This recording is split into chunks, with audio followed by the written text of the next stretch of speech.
Good morning and welcome to my backyard. Now you've seen in my videos that I've had a good success with my backyard garden, but I've also had some failures. And the one failure that I seem to have every year is carrots. And I have 3 containers on my back deck of carrots, and they've been in this dirt since February, and I want you to look at what they look like. That's pitiful, isn't it? I can't seem to grow carrots. This is supposed to be the Hercules variety. Let's see if I can find one. I'm sorry, but that is not a Hercules carrot. So, I'm going to give up on the carrots, and I'm going to show you in a minute these beautiful monarch caterpillars that are devouring the carrots. But that's fine, they're going to turn into butterflies. But I'm going to show you how to have a plan B if your garden, or if you don't have a garden, how to have a plan B for your food storage. So let's get busy. These are the monarch caterpillars. They're very hungry. It's a whole family of them that have just devoured my carrots. But these make those big, beautiful monarch butterflies. So I'm not too upset.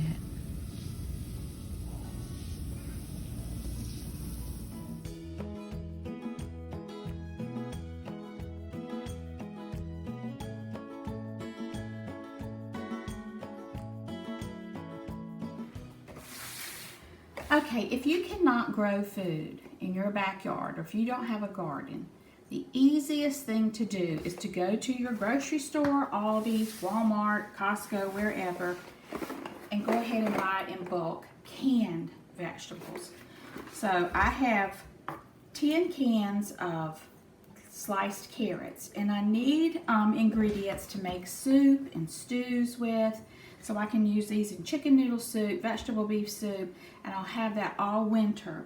Same thing with corn and green beans and tomatoes. If you can't grow those, easiest thing in the world to do is to go ahead now, today, and get canned vegetables. Aldi's had the best price, so last year I really stocked up on canned potatoes, canned tomatoes, green beans, corn, peas. Any kind of vegetable that will store long term is in a can. This is the easiest thing to do. Anybody can do this. Now for those that want to take it up a notch, get a dehydrator. I have an Excalibur dehydrator. I love it. I use it all the time.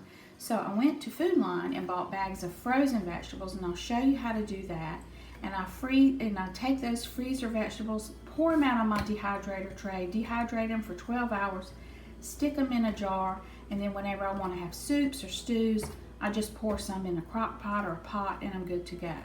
The last plan B was to buy a huge bag, a 6-pound bag of carrots from Costco, and I cleaned them, chopped them, and dehydrated them, and I'll show you that step.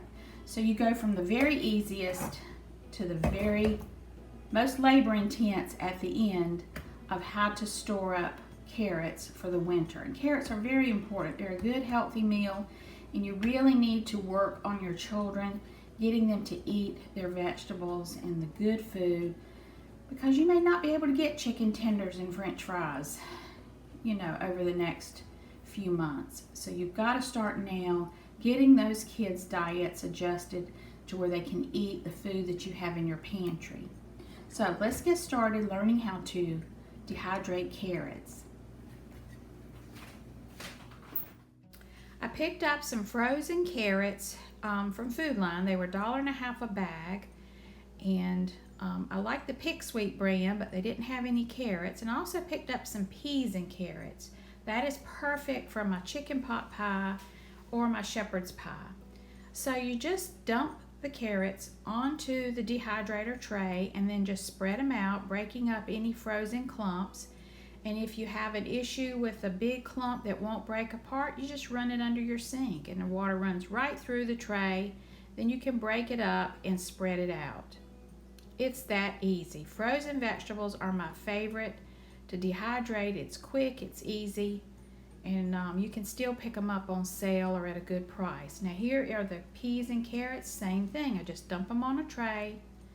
And I have videos on this in my food preservation playlist. You can go back and look at all the different frozen vegetables that I have dehydrated. Then into the dehydrator they go, 125 for around 10 to 12 hours. Now every 2 or 3 hours I will go in and turn the tray so that it is evenly dehydrated. And there is the process right there. There's all the little carrots. They are really full of water and they shrink down. So let's look at whole carrots, raw carrots. And then the third way was I picked up this 6-pound bag of carrots. I've got potatoes I'm going to be dehydrating tomorrow. And then I picked up a big bag of celery. And it's so easy. You just peel the carrots. And I'm just using a vegetable peeler, and the peelings go to the chickens. And then I just dump them in a crock pot, put a little water over them. I cut them into about 1/2-inch slices. But there is another step to this. This one's a little more labor intensive, which if you're like me and you love being in the kitchen, it's not a problem. You have to blanch them for 5 minutes. So I've got boiling water and they've been boiling for 5 minutes. Look at that beautiful color. And then you put them in the ice water bath to stop that cooking process. And then you put them on the trays. So it's a couple of more steps, but the end result, they're so much prettier after they've dehydrated. They maintain that beautiful orange color. So I just spread these out on a tray, pop them in the dehydrator, same amount of time, 12 hours at 125, and then here are the fresh carrots that have been dehydrated. They're slightly bigger and they have a more vibrant color. Now that 6-pound bag is going to fit into 2 pint jars. So I wouldn't use a whole pint jar when I'm cooking. I just pull out enough for the recipe and save the rest in the jar. So plan B in full action today, making sure I have carrots for my chicken noodle soup, for beef stew, vegetable beef soup, Brunswick stew. I'm going to have plenty on my shelf for the winter. And there is the celery that I did.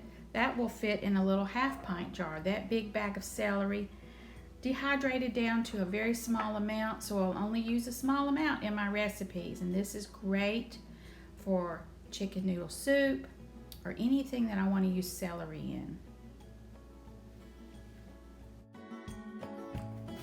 Okay, I've got some oxygen absorbers. I'm just going to open this and take out 3.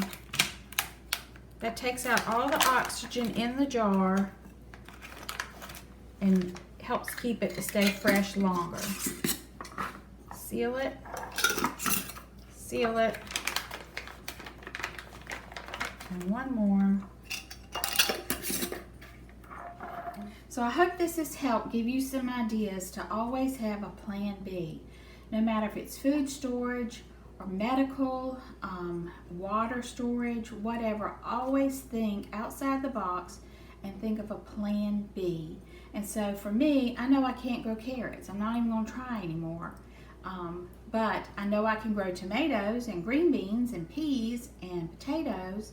But my plan B for the carrots, because I really wanted carrots this winter and into next year, is I can do canned or I can dehydrate. And these are both shelf stable and can help me make sure that I have enough for the winter and the months ahead. So I encourage you to do that. If you have any questions about dehydrating, just leave them in the comments below. Also, if you're dehydrating something, let me know what it is. I'd love to hear from you. So thank you so much for watching, and as always, have a very blessed day.